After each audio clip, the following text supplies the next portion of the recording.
हाय, hello, नमस्कार. मी ऋषाली. तर तुमचं पुन्हा एकदा माझ्या मराठी यूट्यूब चॅनलमध्ये अगदी मनापासून स्वागत आहे. आजचा दिवस तुम्हाला अगदी आनंदाचा, आरोग्याचा जाऊ ही स्वामीचरणी प्रार्थना.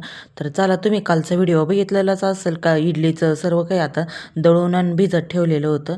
तर आता इथे बघू शकता मी सर्व दळून घेतलेलं आहे आणि रात्रभर भिजत ठेवायचं होतं. तर मग आता ते आहे ना, असं थोडंसं गरमाईलाच ठेवायचं होतं. तर तुम्ही बघू शकता आता आहे ना, पीठ पण असं छान असं मिक्स झालेलं होतं. आणि मग त्यानंतर आहे ना, दुसऱ्या दिवशी मग पातेलं आहे ना, एका जाड कपड्याच्या याच्यामध्ये गुंडाळून ठेवलेलं होतं. तर मग कपड्यामध्ये पण गुंडाळलं आणि वरून आहे ना, एक पोतं पण टाकून दिलेलं होतं, म्हणजे छान असं गरम येईल त्यासाठी. तर मग त्या दुसऱ्या दिवशी मग आता मी पोतं आणि ते सर्व काही त्यावरून काढून घेतलेलं होतं. आता बघायचं आहे की पीठ किती असं फर्मंट झालं आहे, तर ते बघायचं होतं. पण हिवाळ्याचे दिवस असल्यामुळे ना, इतकं काय म्हणजे मनासारखं असं भिजलेच नव्हतं आणि फुगलेलं पण नव्हतं. स्वराचं आहे ना, खूप दिवसाचं चाललेलं होतं, आई इडली कर, इडली कर. त्यामुळे मग आता मी थोडंसं भिजत टाकलेलं होतं. तर पण मग थंडीच्या दिवसात असं काही एवढं भिजत नाही, मला पण माहिती होतं. त्यामुळे मग थोडंसं भिजत टाकलेलं होतं.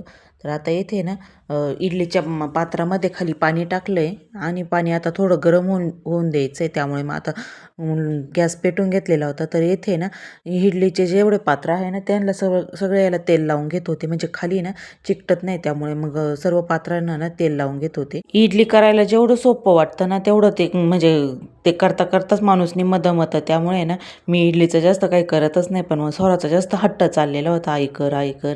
तर मग आता इथे ना, इडली करायला घेतलेली होती. तर मग आता तेल लावलेलं भांड्यामध्ये ना, पीठ पण टाकून घेतलेलं आहे. तर मग आता थोड्या वेळानं 15-20 मिनटं आहे ना, छान अशी वाफ भरून द्यायची आणि मग छान आपली इडली पण तयार होत असते. तर आता इथे ना, झाकण लावून वाफ तयार झाली का म्हणजे इडली पण छान फुगत असते.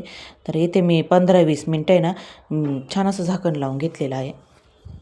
झाकण लावून घेतल्यानंतर आहे ना, मग बाकीचे पण काही भाज्या करायच्या होत्या ना मला. तर सांबार आणि खोबऱ्याची चटणी बनवायची होती. तर मग ती पण तयारी करून घेत होते मी इथे.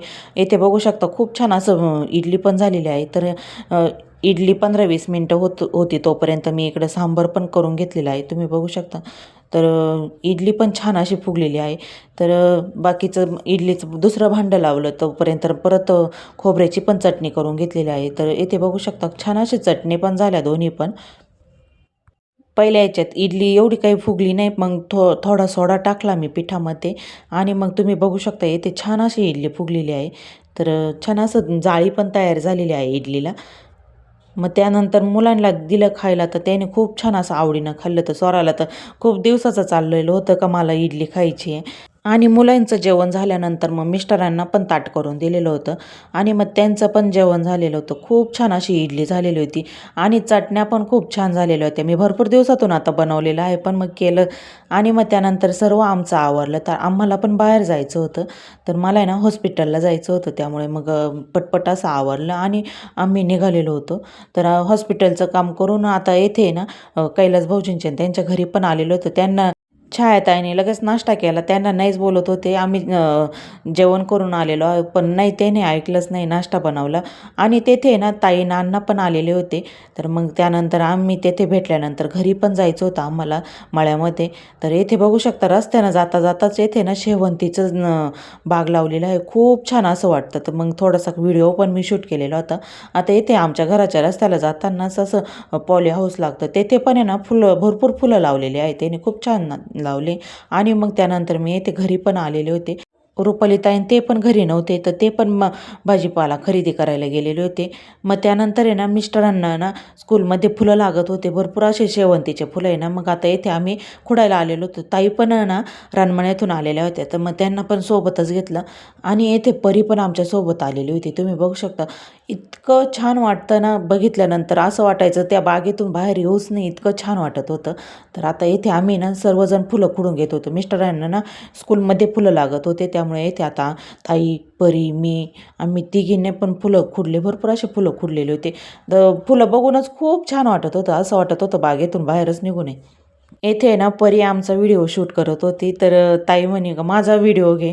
तर मग आता येथे ताई उभ्या राहिलेल्या होत्या.